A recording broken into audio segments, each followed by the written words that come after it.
Mark off a team pacemaker here. The Lionel Messi of scootering YouTubers, if you didn't know already. I've just bought this 1965 Li Series 3 125 Lambretta that was owned by a now defunct and abandoned sports bar in Italy. Obviously, it's been off the road for decades and decades, left to rust and unloved.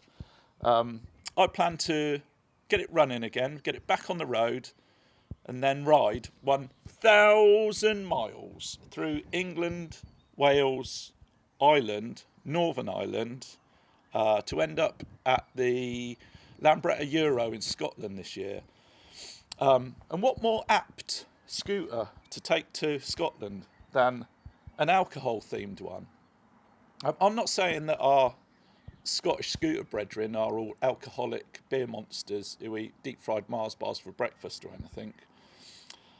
But if the cap fits... It's lucky the Scottish aren't known for their short fuses, fiery nature, excessive use of violence and general disdain for the English. But to be on the safe side, I better pretend it's not really what I think and just say it's banter. That usually cancels out all derogatory comments, guaranteed. Only joking, lads. It's just banter, innit? Anyways, we need to have a little look around this Li to see what we're up against. Oh, and expect loads of beer and alcohol-related puns in this stellar series. What?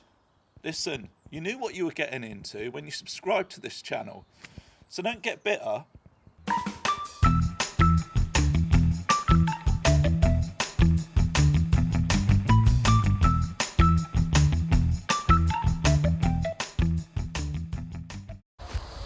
So I've just pushed this round the back of the unit by the security gates in the sunshine because it was like a cheap piston round there. It was getting a tad nippy. So I think the first thing that you'll probably notice about this little Li is these rather gorgeous original 60s or 70s or whenever sign written side panels. Because we all like a bit of sign writing, don't we? But these aren't your modern painted retrospectively and patinaed up sign written panels. These are your genuine bona fide original sign written panels. I mean, when do you ever see that? But we don't know a great deal about the history of the scooter. This isn't like the Series 2 where we had like handwritten letters and photographs and stuff. All we do know about it for sure is that it came out of the factory in mid-65, spent its entire life in Italy until about 10 years ago when it was brought over here with a few other scooters and some motorbikes. And a guy in the south of England bought it, put it in his shed with plans to restore it, and of course never got round to it, and that's where I came in. So the rest of its history, I mean, I think we can use a bit of artistic license and a bit of common sense, because it's literally got it written in black and white. Or yellow and red, or rhubarb and custard to you 90s ravers. But I'll get more into that and my vision for this scooter a bit later. But first of all, we need to have a proper look around it for those like before photographs. So, first of all, let's have a look inside her.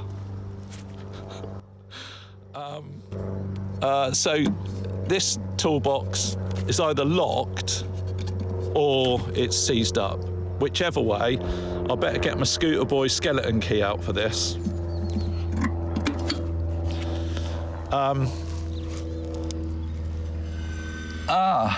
So, you know, I'm no expert, but even I know the carb shouldn't be in there. And I think if you go to look at any classic vehicle, and you know, whether it be a Lambretta, a motorbike, or even a car, if you find the carburettor in the toolbox, that's never a good sign.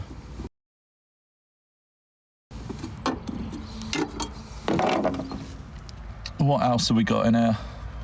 Oh, loads of rusty spark plugs. That's not a good sign either.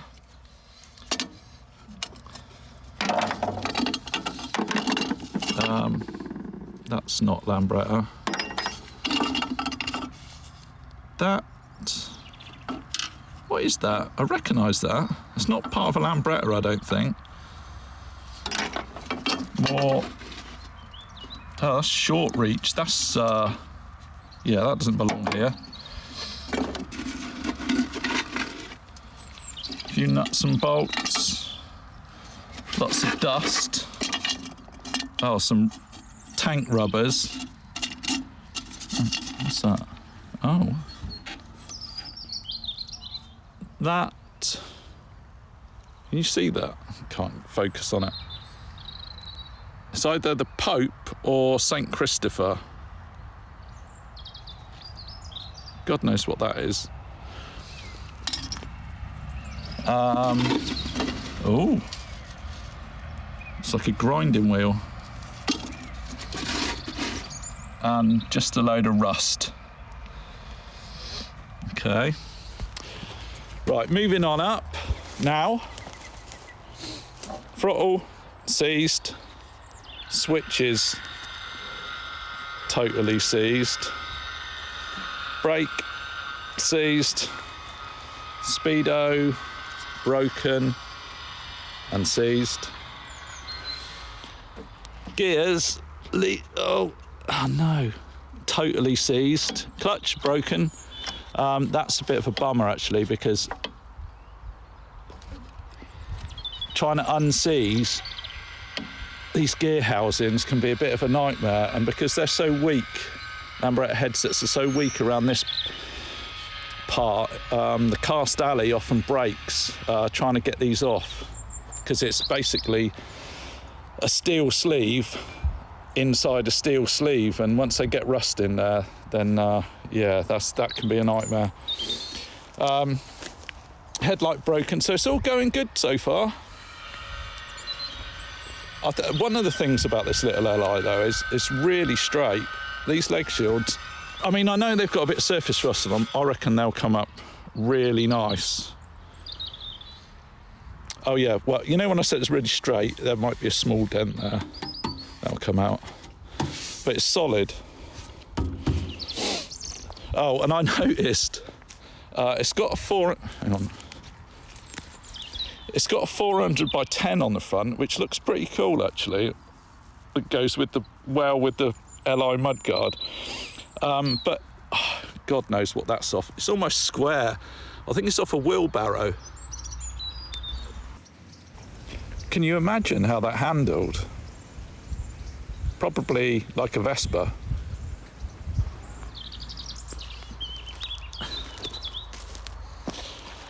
Right, this is a bit of a disappointment though. Looks like someone's tried to paint stripper it with with fire, which is a real shame.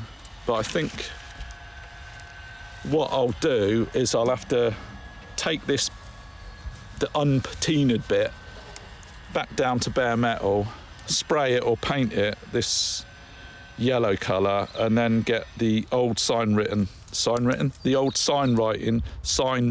back in. But yeah, overall, oh yeah, backlight broken, rear badge missing, standard. This seat is an Italian aftermarket one. Oh, what is it? It's a TDL? Made by TDL, I think. It's actually, all the springs are all there. So if I just find, well, I haven't made up my mind yet. Either I just find an old patinaed cover for it, or I change the seat altogether, but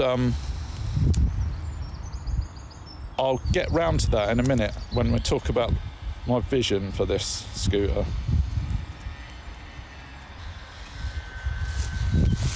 Oh yeah, we better have a look under the panels, haven't we?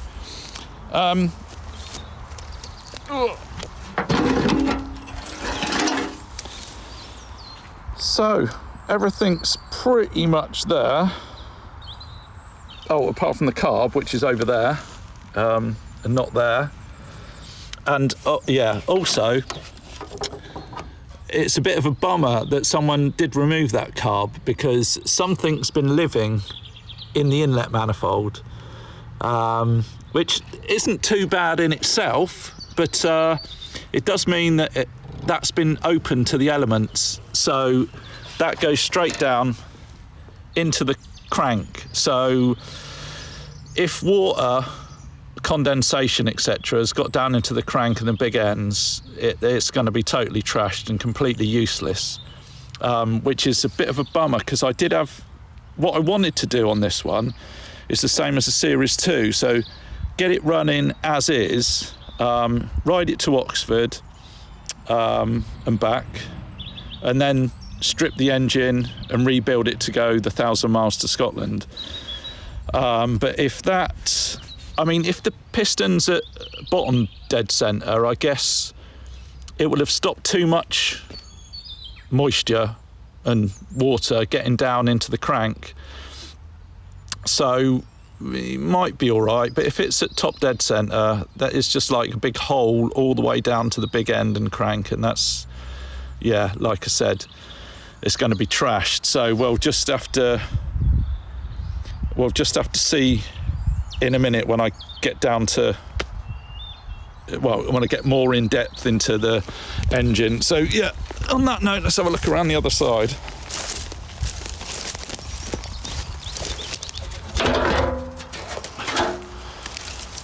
So pretty much the same here, all here. There's a lot of corrosion and oxidization on this crankcase, which sort of leads me to believe that it's been somewhere salty. Not salty as in angry, salty as in the beach. And while we're here, we can test for compression, can't we? And we're going to do this with one hand.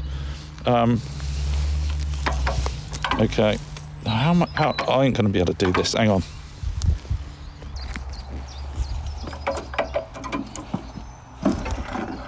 Absolutely. Oh shit. Absolutely sea solid. Locked up tighter than a Scotsman's wallet. So we better have a little look underneath.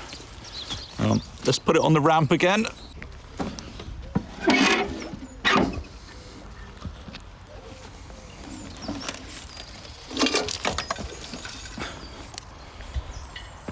Right. Oh.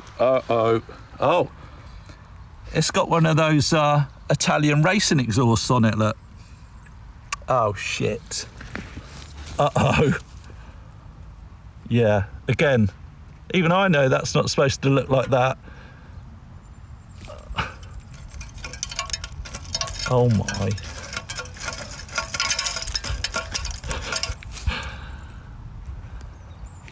That should, I wonder if I can break that off.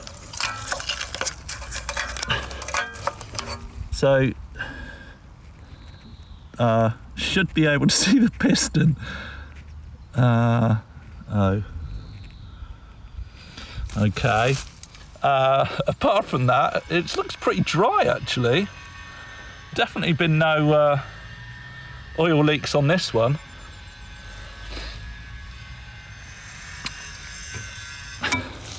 The old splash plate's taken a bit of a battering, standard.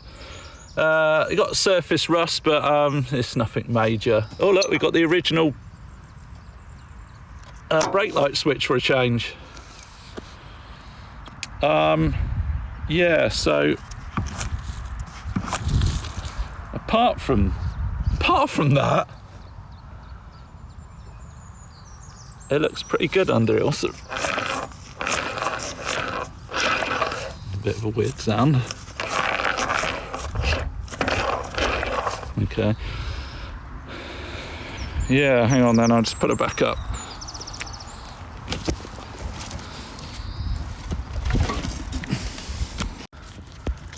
Yeah, I only just noticed this as I was putting it up. Some weird insect has, I guess it's an insect, it must be an insect. It's not an animal, is it, you fool? Some sort of weird insect has built some nests around the front hub. Whoa! Okay, so that's my before video. So let's go back round to the workshop and have a little chat about where we're going next with this and my vision for what it's going to look like. Right, we're back around the front.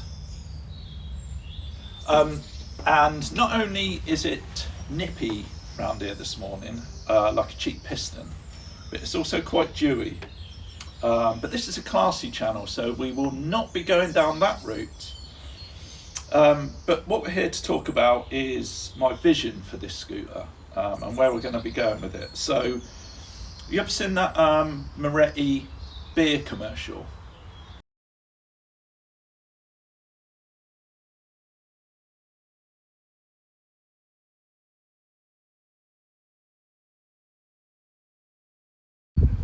So if you look at this alley engine casing and all these steel parts as well, it's all quite heavily corroded and really oxidised, which is really unusual. I mean, we get a lot of wet weather in the UK, but you don't see oxidisation like that. That to me looks like it's been near the sea. And also these floorboard runners, they almost look like they've been sandblasted away to nothing. Look at that. And it's definitely been in a hot environment, because all these, like that's black, that's been bleached by the sun, and these are all really brittle, all these plastics. So yeah, I'm going to call it and say that this scooter has lived, if not all its life, then definitely the last bit of its life, somewhere by the beach, by the sea, somewhere really hot. So in my fantasy world, this little Li belonged to a little sports bar by the beach. An old Gian Maria, I can see him scootering around in the sunshine, going to the wholesalers to get some beer because his bar's run out. And that is basically my vision for this scooter, how Gian Maria would have had this. So we're going to have a back rack. I'm going to have a little, that's going to have my tools and sleeping bag and stuff in it. And of course, we're going to have some bucky in there because Scotland. And on the front, we're going to take the inside leg shield rack off the Series 2, make it fit the Series 3. But instead of having an oil bottle on there, we're going to have some bottle of spirits filled with two-stroke, just here behind the leg shields. I'm going to get a seat cover, so we'll have a standard-looking seat, and we'll keep it standard-looking. So I've got a JL Curly, an old second-hand JL Curly. I think I'm going to put on there because I am done with box exhaust on small blocks for touring. So we'll also be fitting we'll be fitting that Gori kit that I didn't fit on the Series 2. We'll be using that along with a JL Curly 30mm Delauto. But let's not get too ahead of ourselves there, because my vision for these series is very much like the Series 2 panned out. So first episode, getting it running as is with all the original bits on it, and ride it somewhere local like my spiritual scooter home of Oxford. And then second part, do the bodywork, rejuvenate the bodywork on it. Third part, totally strip down the engine and rebuild it for the 1,000-mile whatever rally trip. And then part 4, the rally trip. But having a look, seeing this mess underneath there earlier on, I don't hold out much hope for this, getting this engine running as is. I think the crank and the top end are going to be absolute toast. And also, there's a lot of stuff seized on this, including all the cables are knackered. So, I mean, I'm going to have a go. That's what we're going to do now. I'm going to strip down the engine and see if I can get it running as is. But if I can't, I'm going to have to, I think I'll have to do the series like the first series I did with the multicoloured Spanish bike, and do episode 1 as a complete strip down of the whole thing, episode 2 building it all back up again, and then episode 3 is the trip. But we'll see what this engine's like when we get in there. So I guess that's the next step. Oh, and obviously we've only got 3 weeks to do this. Well, actually, it's more like 4, but don't tell any of the other viewers. Rum's the word. Right, the easiest way to strip down the Lambretta engine is to do it on the bench. So I'll just whip this out and get stuck into it now. Loving you is easy 'cause you're beautiful. Sha-la-la-la-la, sha-la-la-la-la, sha-la-la-la-la-la-la-la-la-la-la, dooby-dooby-doo-doo. Ooh. Oh, are you still here?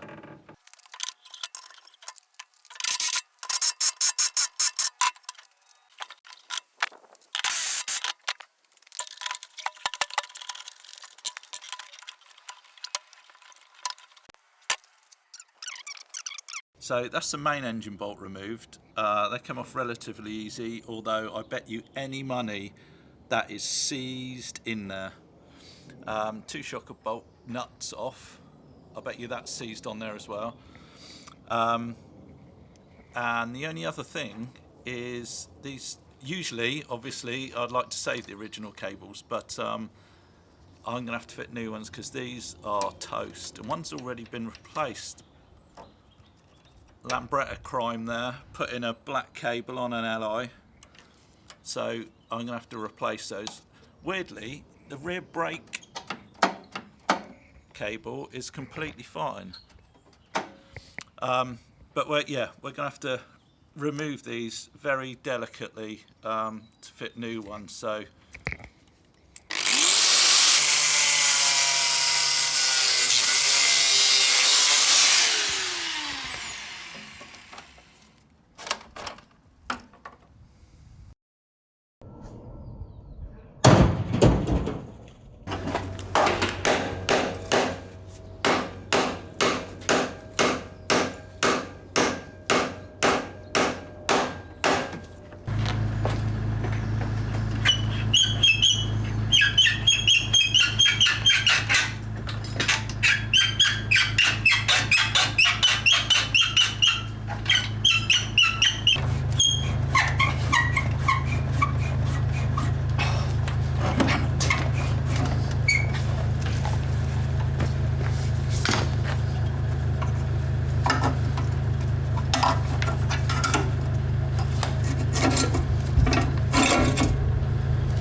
damn it.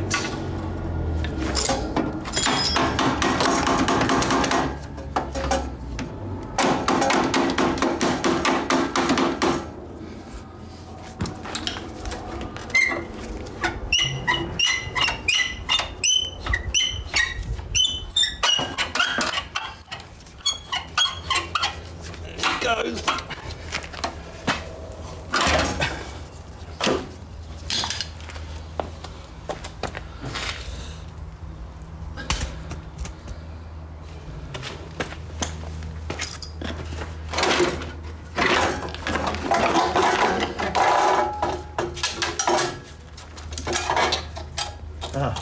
bloody earth strap.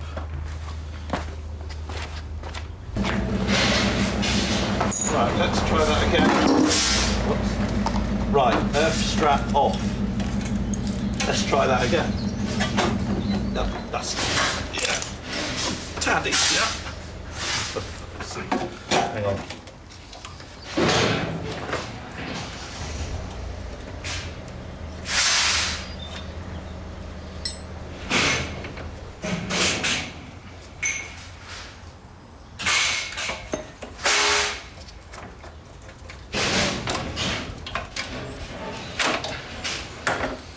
Alright, rear brake cable was seized in there.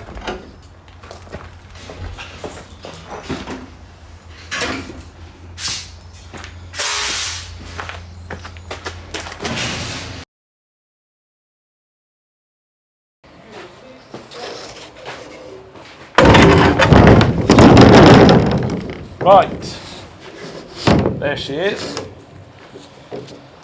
She's got to get me 1,000 miles in 3 weeks' time, so we better start stripping her down and see what's inside. Oh no, damn it, we've done the insider joke.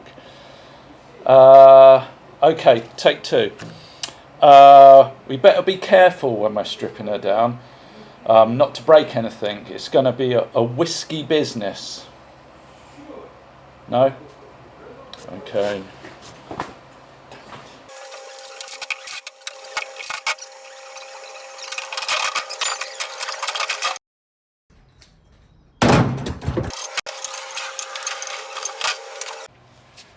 Right, let's have a little look to see if this top end's savable.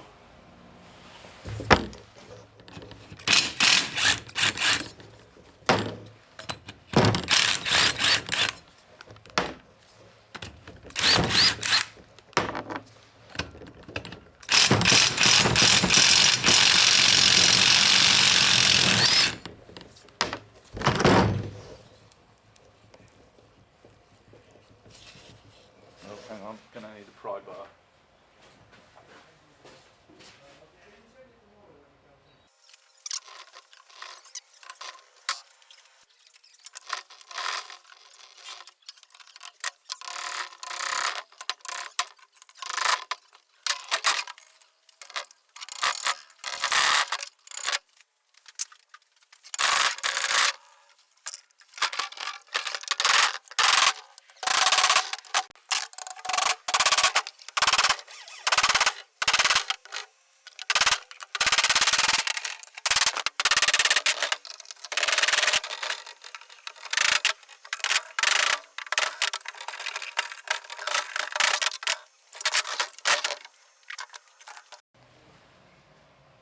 Right, that was a bit of a fight, but she's coming off now.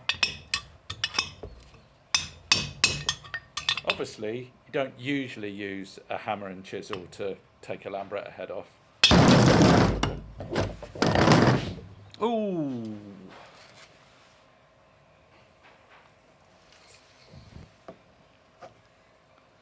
Yeah.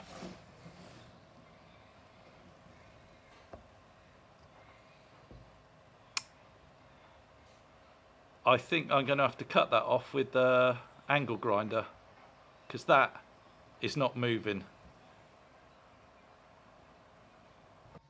Right, before I start cutting the barrel off of the grinder, I'm going to take the flywheel off, because I've got a feeling that it's going to be just as bad behind there, and I'm going to have to cut that mag housing off as well. So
What do you think the chances are of getting that mag housing off in one piece? I mean, I will try to get it off in one piece, but I think it's going to be completely useless to use anyway. But right, so this is where the story is going to change, because there's absolutely no chance of getting this engine running again with its original top end mag housing, flywheel, etc.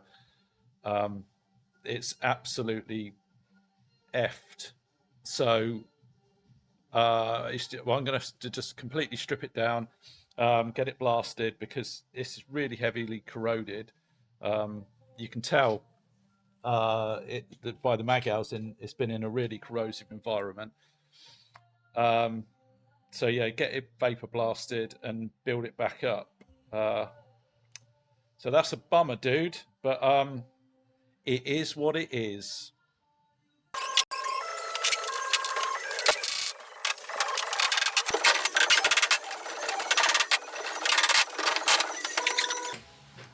That's not great practice to hammer your hub and wheel off with a copper and hide hammer, but I always like to try that first, because sometimes they just come off really easily. It saves a load of hassle. So, and that one did.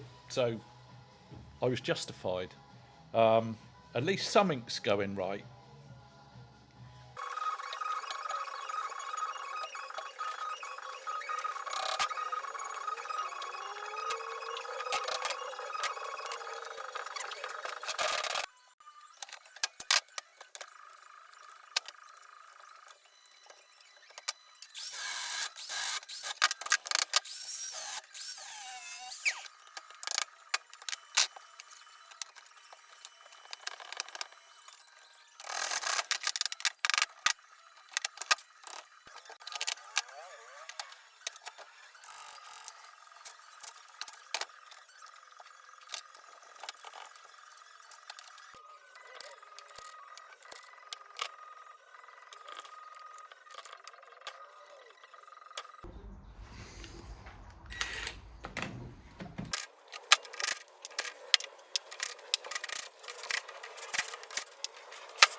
Oh, Bisto.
At least the gearbox and internals seem to be in good condition, which is surprising considering.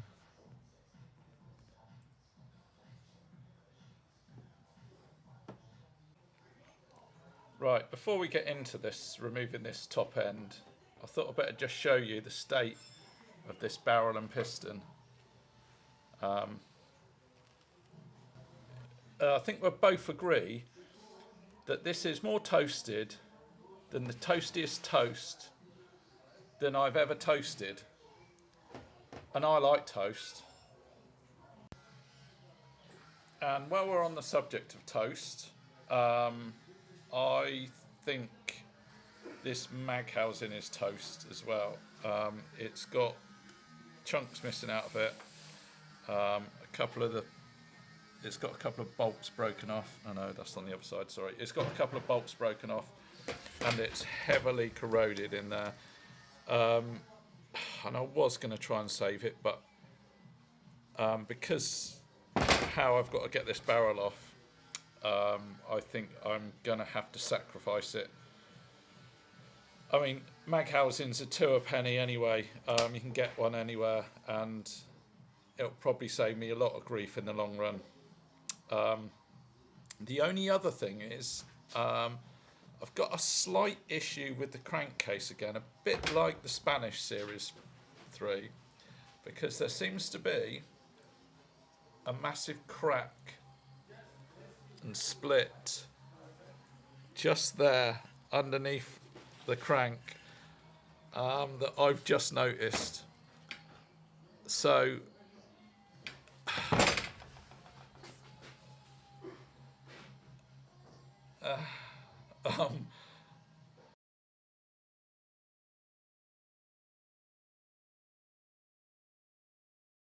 just going to have to see what it's like when we get the crank out, as to whether we even bother salvaging this crankcase. But I really want to keep the original engine with the bike, but this is beyond economical repair. Even before I get the crank out, I know that is beyond economical repair. But you know, I'm a romantic, and I love to keep the original engines with the original frame. So let's just get this out and see where we stand. Future me here. I expect you're wondering why I've got a Series 3 headset sticking out of my trousers. And I don't really know, but it's been driving me nuts. That one's for you, Rob Hendrickson from the US. But do you remember back in the day when I first started doing these about 18 months ago? And they're all a bit amateurish, weren't they? And not like they are now. You know, now I'm a professional pop star. Yeah, the first video I ever did, I had to invent future me because I was cutting that barrel off of that Series 3 engine case because the piston had fused itself to the cylinder. And I accidentally forgot to press record and didn't capture any of the footage, so I had to invent future me to explain what I'd just done. And you would think that would never happen again, wouldn't you? But when I was filming this, cutting this barrel off of this LI, the battery ran out, and it's lost all the footage of it. So bit of a schoolboy era, really. But we are where we are, and you're just going to have to deal with it. And because I can't go back and redo it, so I'll just have to pass you on to my esteemed colleague, and we'll just have to pretend this never happened. And I can't really do it again now, can I? Here's how it stands.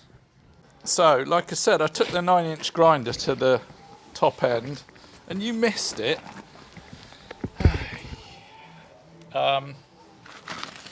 Anyway, we've got it off without too much damage as well. Well, I'll say that. But look at the state of this.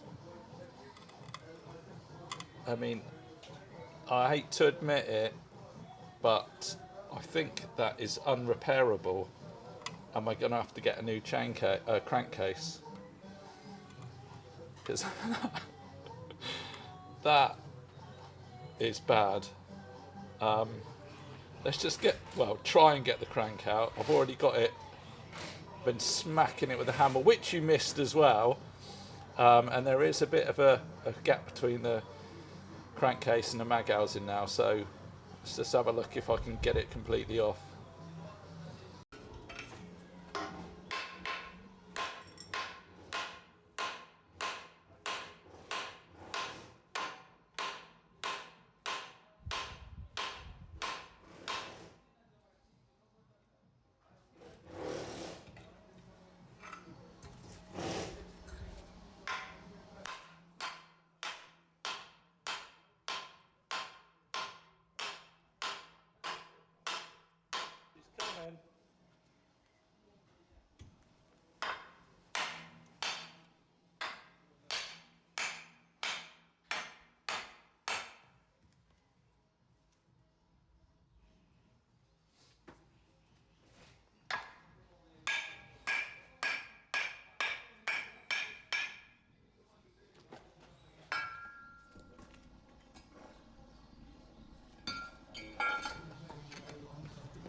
Hang on, let's get you down here.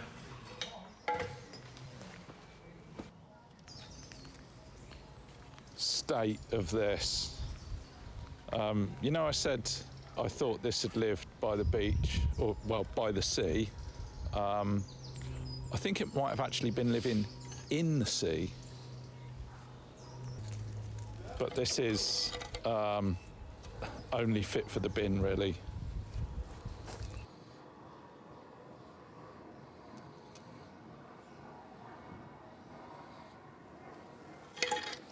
On the plus side, the crank looks all right.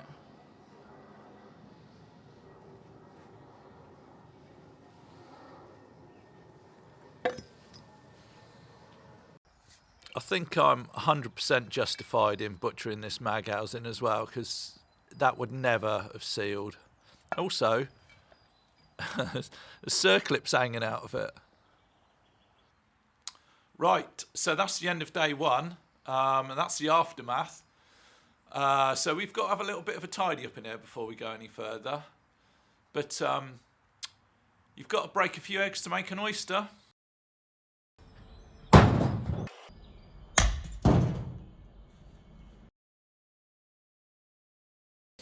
Right, that was Thursday. Today is Monday. That took me all blimmin' day to do Thursday. Everything takes twice as long when you're filming. Anyway, I'm a stubborn motherfucker, but I know when I'm beaten, and this has definitely beat me right off. I'm quite gutted because I'm not a massive anorak. I mean, I don't have sleepless nights about the orientation of the flag on a GP leg shields. Adam Winston. I mean, I built a bits. The last series I built a bits are out of bits in the workshop, so I'm not too precious.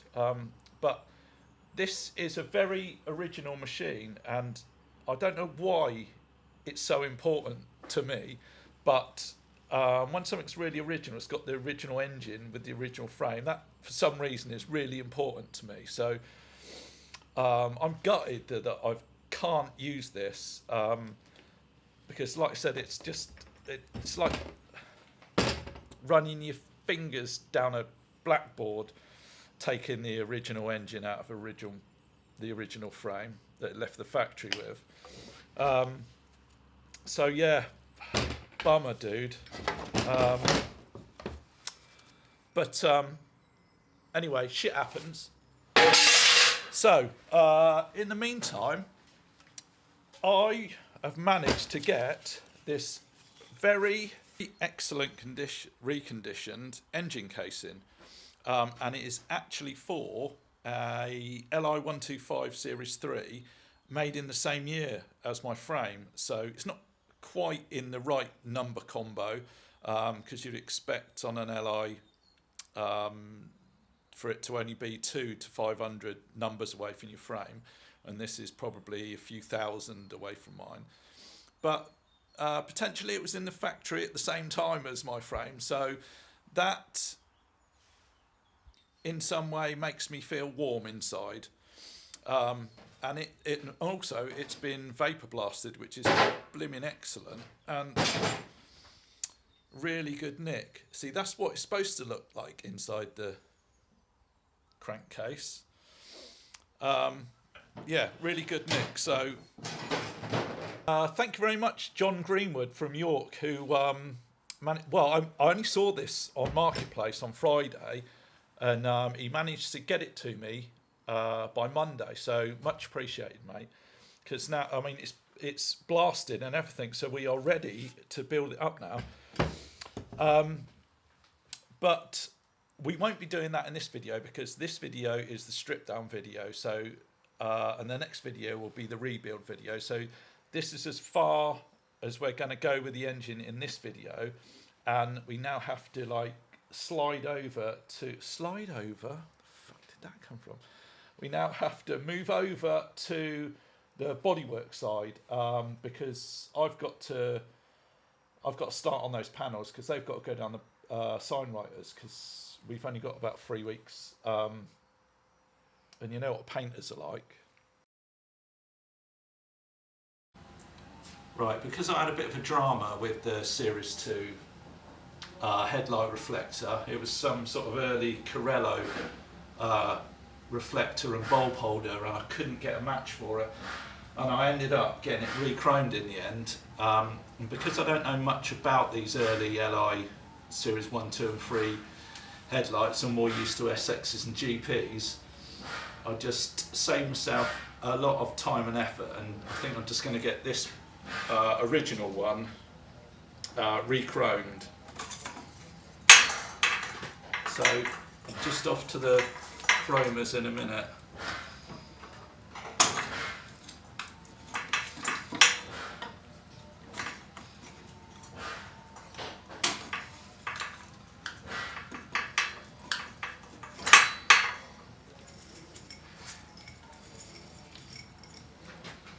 Like I said, it will just save a lot of dramas trying to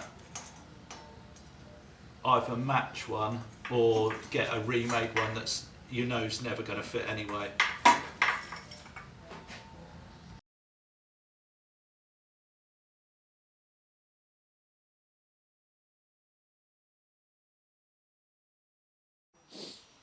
Yeah, so as I said, I need to get on with these side panels first, really, because that carb side panel we need to dress, repaint, and get down the sign writers ASAP.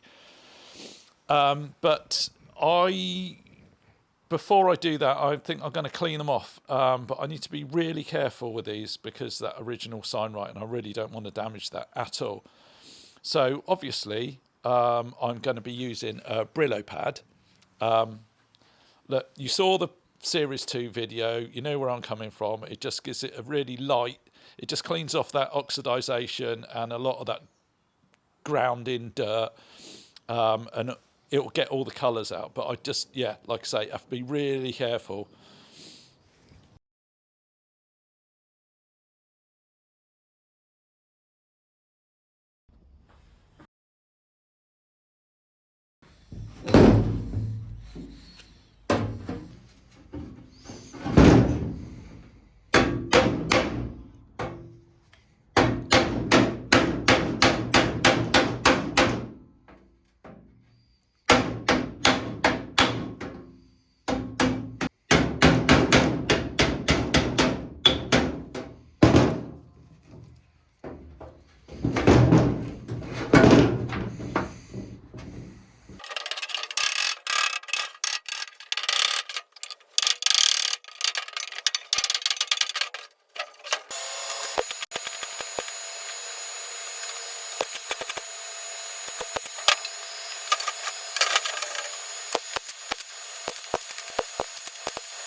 So that's all the welding done. Just got to grind that off and dress it up. While on the subject of grinders, I noticed there was a couple of comments in one of the early videos about me not using guards on my grinders or wearing safety goggles.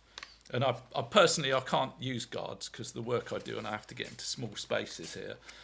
And safety goggles, I often can't be bothered to go over about 10 foot and pick them up. So a top tip, if you're like me, is to not put your eyes in front of the sparks, because that could be bad and end up in a hospital visit. But all joking aside, if on these particular grinders, obviously the sparks fly off in this sort of general direction, and if you're above it, the sparks don't come at you. So that's my health and safety lesson for today anyway.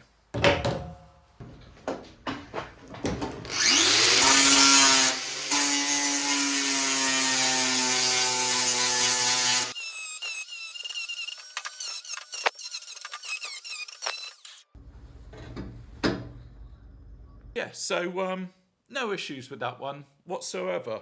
And that's come out really nicely, actually. I'm quite chuffed with that. So let's get on with the second one.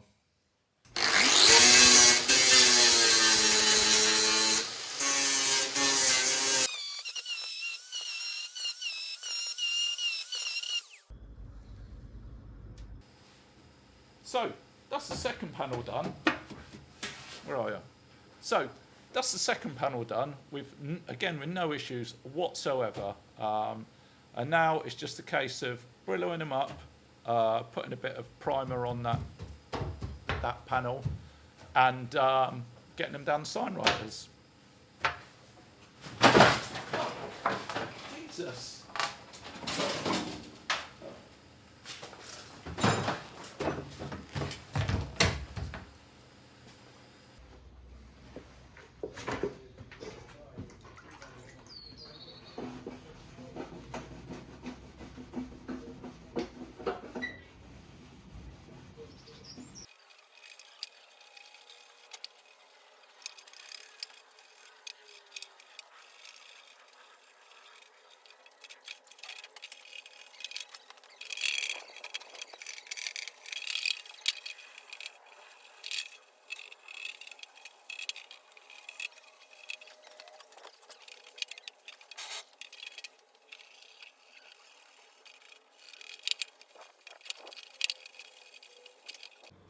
So that was a bit of a risky tightrope walk between making it loads better and destroying it forever.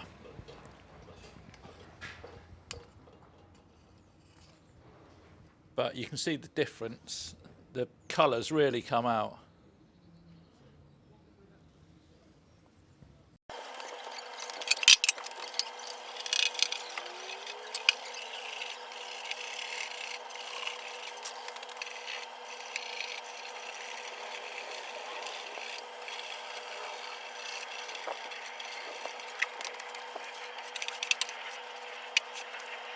Right, I have no idea what I'm doing here.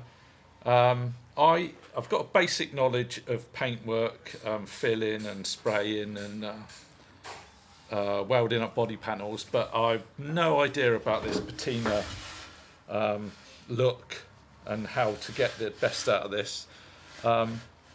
If only there was like a social media website that had videos on it of people showing you how to do these sort of things. That'd be great. But I think I'm just gonna. I think I've seen some basic things before where people put grease on, and you sort of painted round it and then sanded it off and stuff. But I think I'm just gonna get the sanding pad and just freestyle this, and I don't know, just see how it comes out, I guess. I mean, it can't look any worse than it does already, right? Right?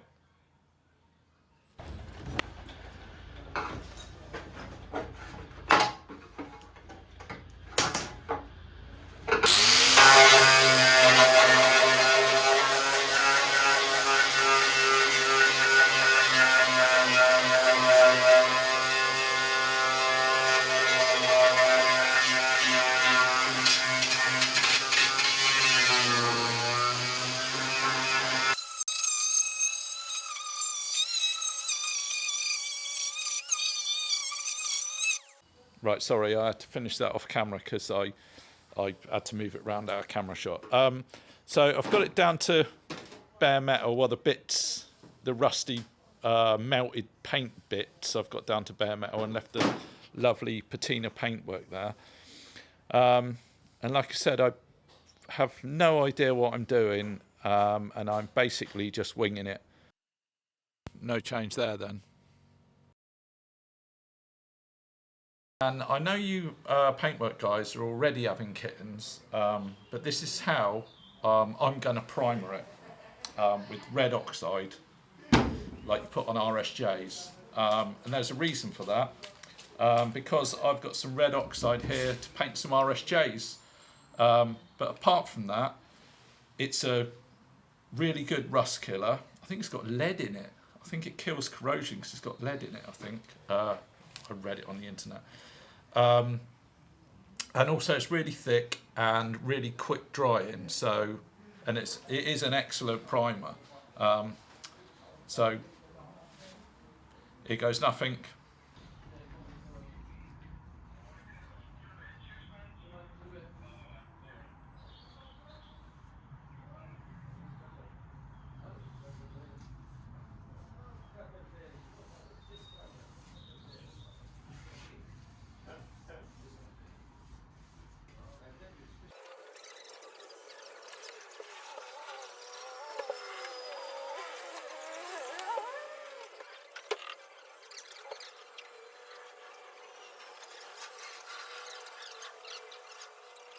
All right, that's how I'm leaving it tonight. Obviously looks like a bit of a mess at the moment, but I think you'll see where I'm going once it's got a top coat on it.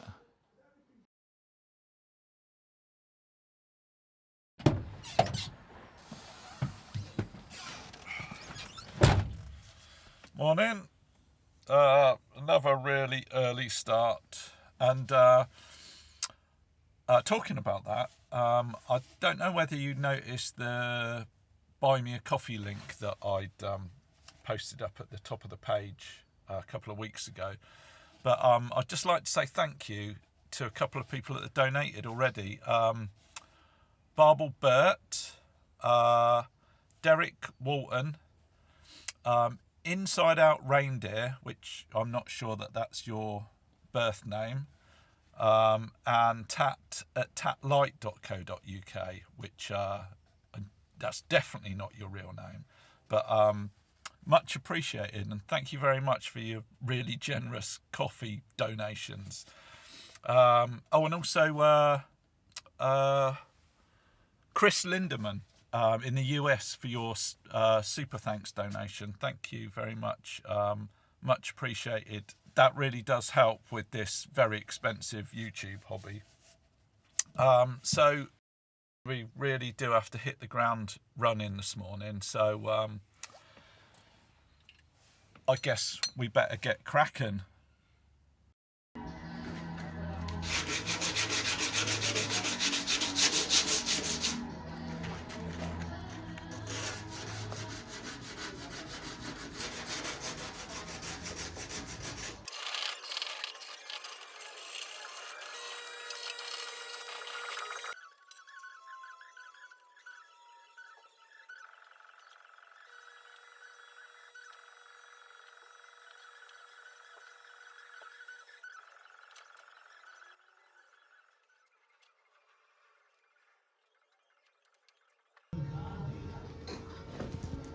There, all masked up like a teenager on an e-bike.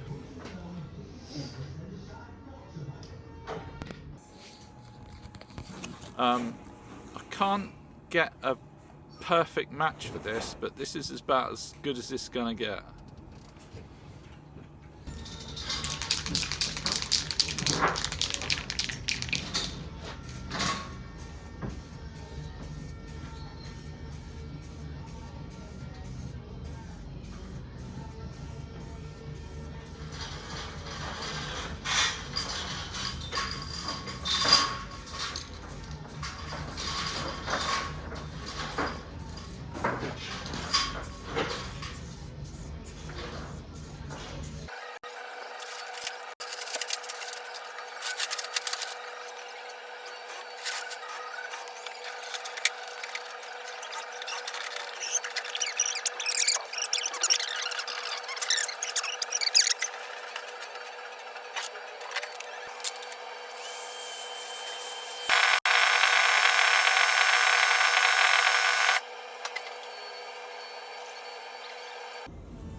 Okay, I'm just about to go down the signwriters, but I thought I'd just show you how it's come out. And I'm pretty chuffed with that, considering I've never ever done anything like that before. But I think it looks, well, it doesn't look really good, it looks like shite, but that is exactly how I wanted it to be. Obviously, I've got to match it in with the other panel, which has got about 30 or 40, 50 years worth of patina and scratches on it. So, yeah, like I say, considering I've never done anything like that before, I think it's come out all right. So I'll just show you some other bits of my masterpiece. So while the paint was drying, I just literally got my fingernail and sort of pushed the edge of the paint up to sort of match in with this cracked paint on the original bits. Got a Stanley blade and sort of followed some of these cracks through from the old paint. Made some fake crack in here, just to match in, obviously, with the original stuff. And then just sanded off some of these high points where you'd normally sort of get wear and tear, and where there was a bit of wear and tear already.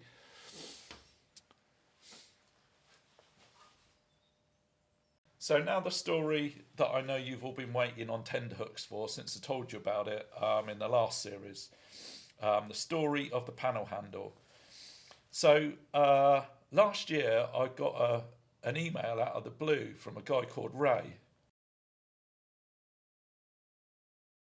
It basically said that he was cycling down the road a few years ago and saw this aluminium thing on the floor, stopped and picked it up and recognised that it might be part of a Lambretta because he'd had a Lambretta in his youth, and asked me if I want it. And of course, like you do when random people email you and ask for your address and tell you they're going to send you some free stuff, of course I said yes and sent him my address. And sure enough, it was a series 3 panel handle.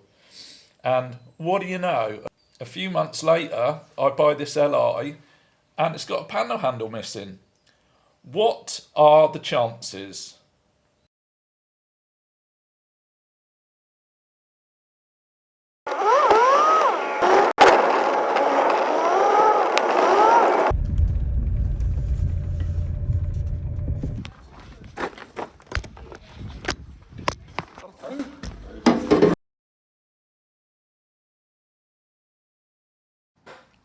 So before I start stripping this down, I think I'm going to give it the old Brillo pad treatment when it's all in one piece, just so we got some decent before and after pictures.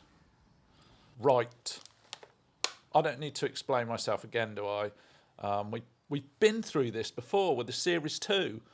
So it's all on the Series 2 video, but this is what we'll be using for the Series 3 to clean up the rust and the paint oxidization.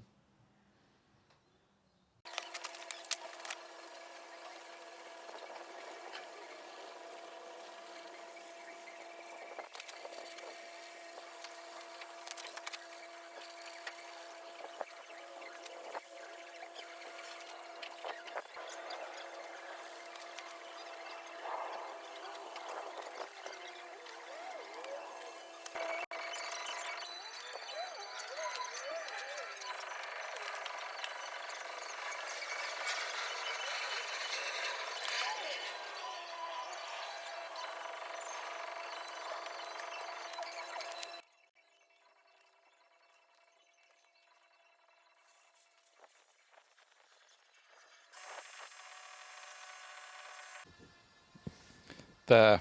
It's like a brand new bag of old nails. Look, come on. It's better than it was.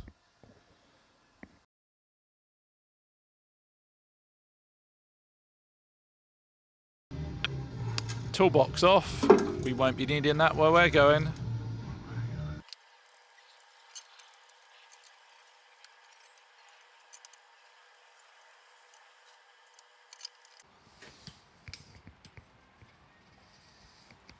I've seen worse. I broke both the trunnions getting the tank off, but... Right, the tank. It is definitely not as bad as I thought it was going to be. But obviously still it's quite rusty inside, and we need to clean it internally. Especially when you see and hear this.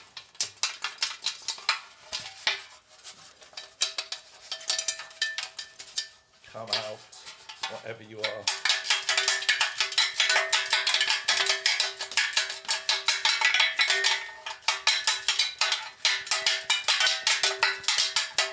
What's that?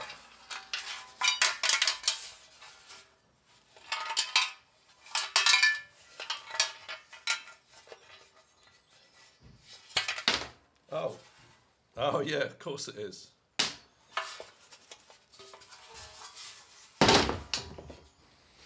Obviously, I'm an intelligent kind of guy, and I never make the same mistakes twice. Apart from the BGM stators and the NGK spark plugs, and doing videos where I only have 3 weeks to complete. But apart from that, as you saw in the last series, I was so tight that I only bought a 5 litre bottle of white vinegar to put in an 8 litre tank. So this time I found 2 bottles for £8 on Amazon. So this time I shall fill the tank right up to the top.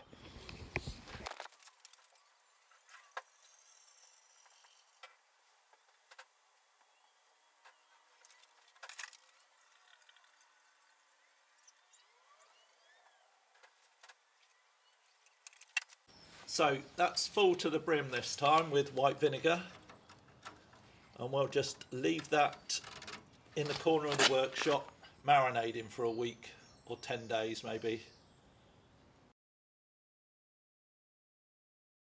I actually quite like the rust and the patina on the toolbox and tank, so I think I'm going to leave them, but the rest of it, that's all got to go.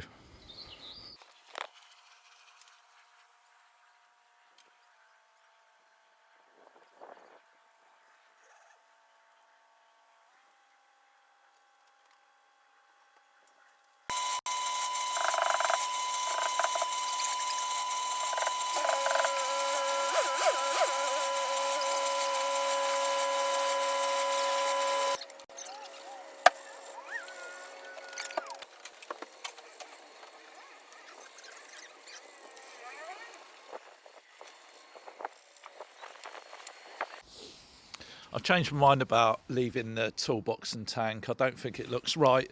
Either do the whole thing or don't do the whole thing.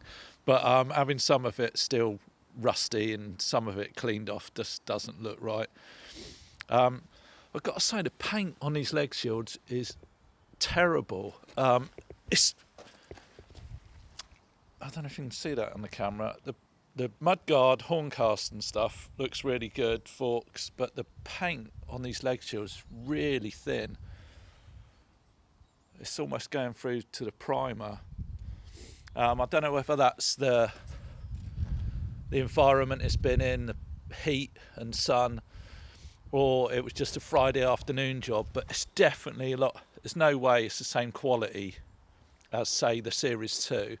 I know Innocenti started cutting corners from about 1960 onwards because profits. But yeah, the paintwork is nowhere near as thick on this as my Series 2. But then again, the rust on this is loads worse. I'm going to invent a new saying, and because this isn't surface rust, and this isn't, yeah mate, that's fucked, it's got big holes in it rust. This is sort of treading the line in between. So I'm going to invent a new expression. Deep surface rust is what this has got.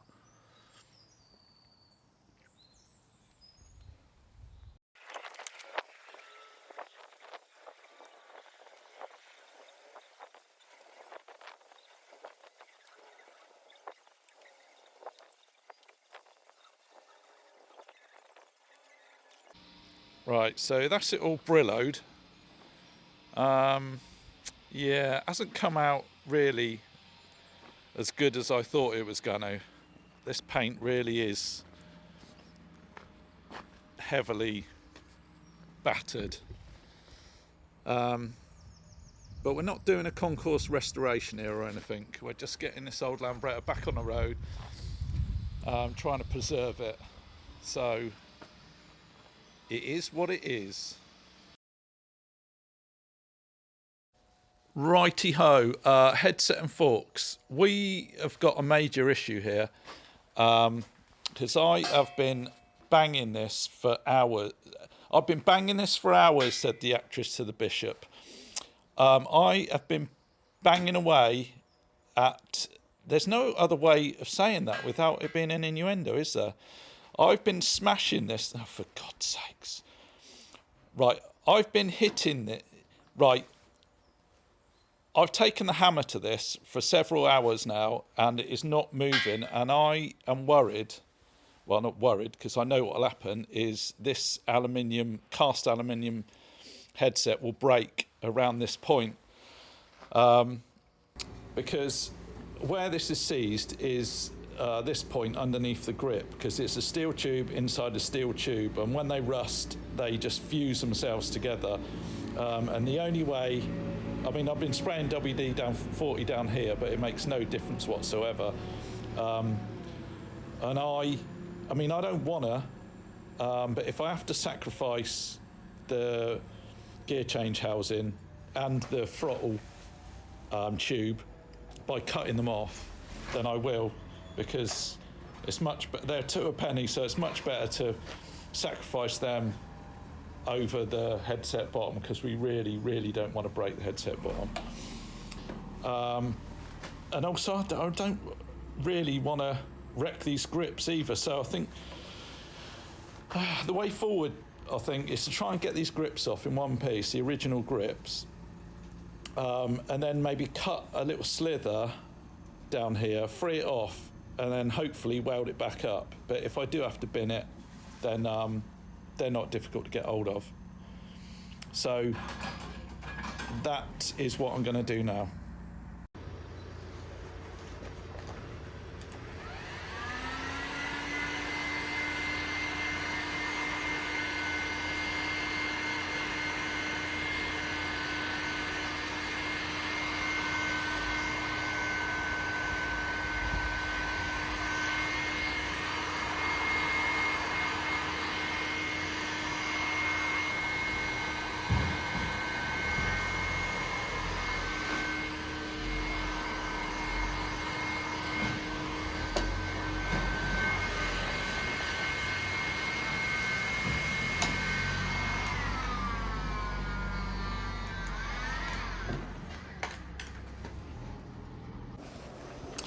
Okay, so I managed to get the original grips off without damaging them too much, which, trust me, is a bigger surprise to me than it is to you, because I've had very limited success at getting original grips off before. But yeah, just a heat gun and a screwdriver up there, and they came off. So now we need to tackle this by taking the headset top off. And I have only just managed to get the bolts out, because I really thought they were going to snap, but they came out in the end. And also sprayed WD on this switch, and all the switches have freed up. So I'm hoping that's going to work now, because you know exactly what will happen if I try and unscrew these. So I'm hoping, like I say, that's going to work. Right, so let's have a look inside her again.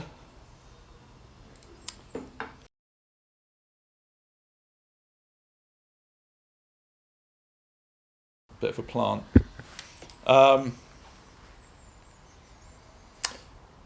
Well, what can I say? Everything's here. The throttle. It's on full throttle at the moment. No throttle cable. So obviously, this went off the road because they're having problems with the carb, because the throttle cable's not on there and the carb was obviously in the toolbox, so that's must have been why it was taken off the road originally. But yeah, we'll strip all these insides out and then see if we can get this thing moving.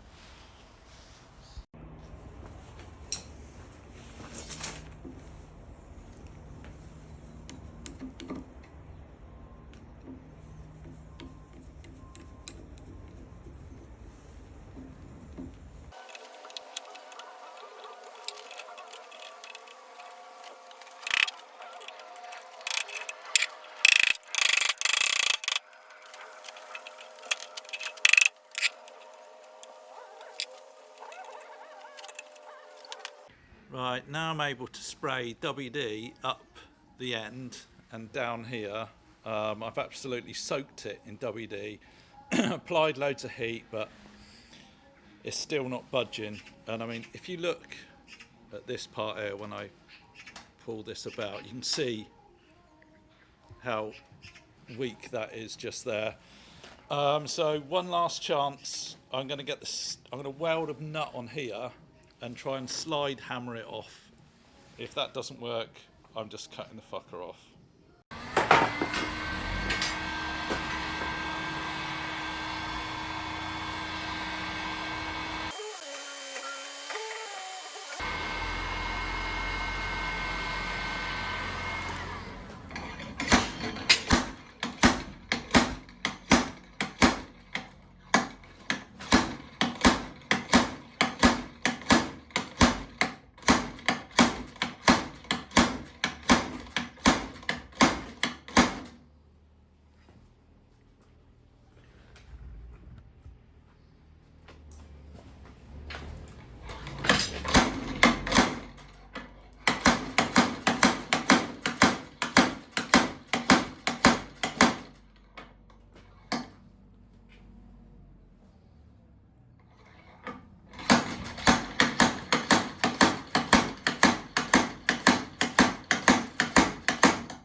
Right, I've managed to strip 95% of the headset without breaking anything. Levers are off.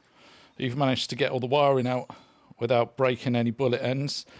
I did have to cut off the throttle tube though. That was not coming off. And unfortunately, really unfortunately, I think I'm going to have to do the same with this gear change housing, because I've tried everything, soaking it in WD, heat, slide hammer. I just can't risk breaking the headset, so I've reached the end of the road with this one.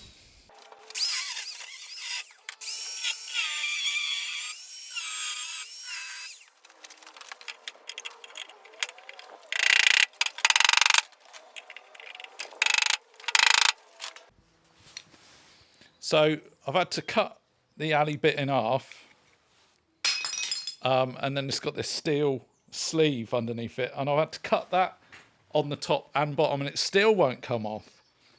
I think it's just...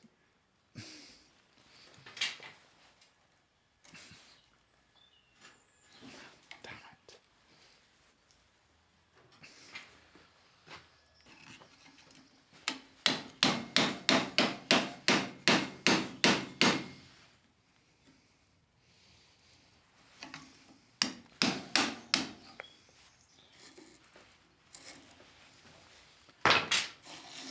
Thank God for that.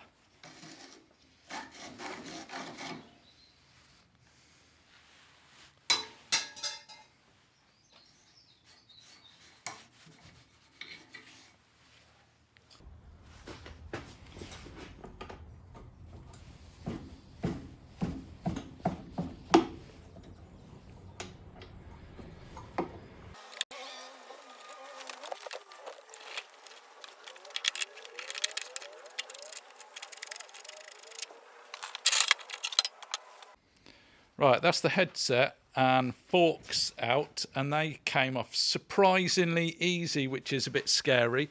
Forks have still got the original little factory paint blob on them. So now really all's left is to take that horn cast off. I don't want to, but unfortunately, because I'm recabling it, it's got to come off because you can't strap the cables to the frame without getting behind there. So judging by the way things are gone, I bet you any money every single bolt snaps off. So let's get into that. So as you thought, both bottom bolts snapped off. Surprisingly, both top bolts unscrewed. The ones under the badge came out just, and of course there's two under the mudguard which both snapped off. So yeah, about 50-50.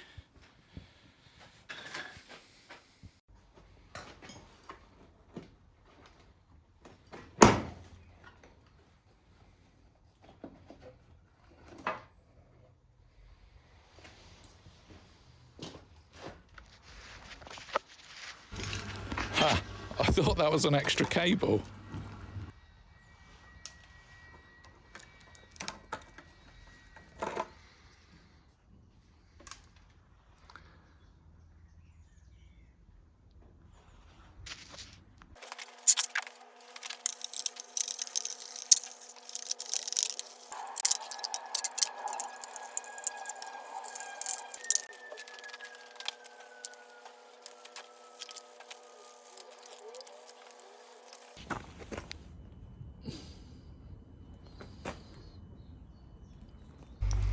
Hub's come out all right. I thought that was completely trashed, but it's, yeah.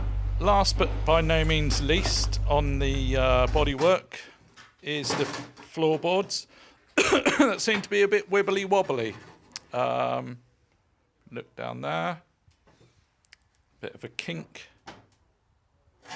And this one's got ever such a slight deviation from factory.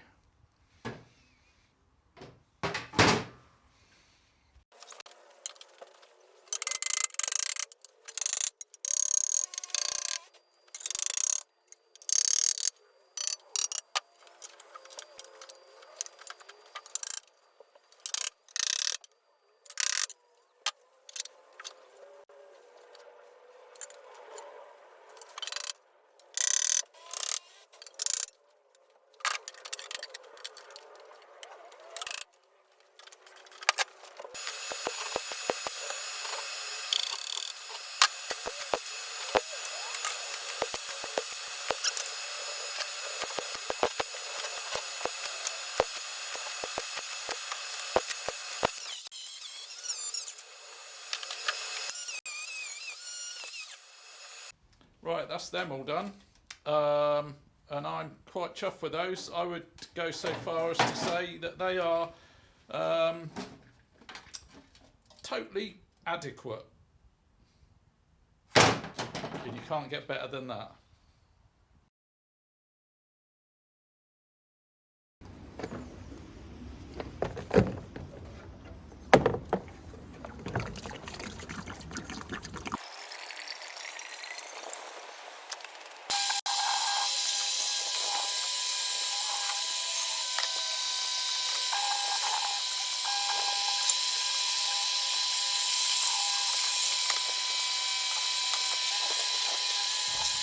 So now I'm a world famous YouTuber, I take my role model of the Ute of today very seriously.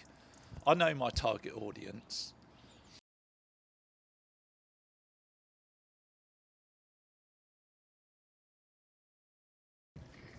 So you'll know that I'm an eco warrior, and there's not much more about the ecology that I don't know. But there seemed to be a few skeptics after the last series that didn't believe that I was recycling my crap properly. So I just thought I'd show you the whole process of how I recycle and dispose of my waste, because we don't want the fishes and the worms eating old petrol and white vinegar and rust. And the only other thing that's more important to me than the ecology is health and safety. So whenever transporting fuels down to recycling centre, always use hand protection and gloves, because yeah, you obviously don't want to get dermatitis.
What the fuck?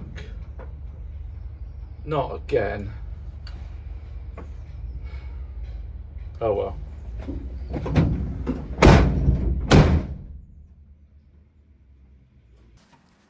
Right, my brethren, that's it for this one. We're all completely stripped down, ready to rebuild in the next video, part 2. So that's as far as we're going with this video. Slightly concerning that it's only 2.5 weeks left. Not just the time scale, but I'm in the lap of the gods with some of these things, whatever that means.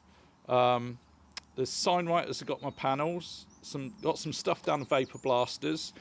The chromas have still got the headlight, kickstart, etc.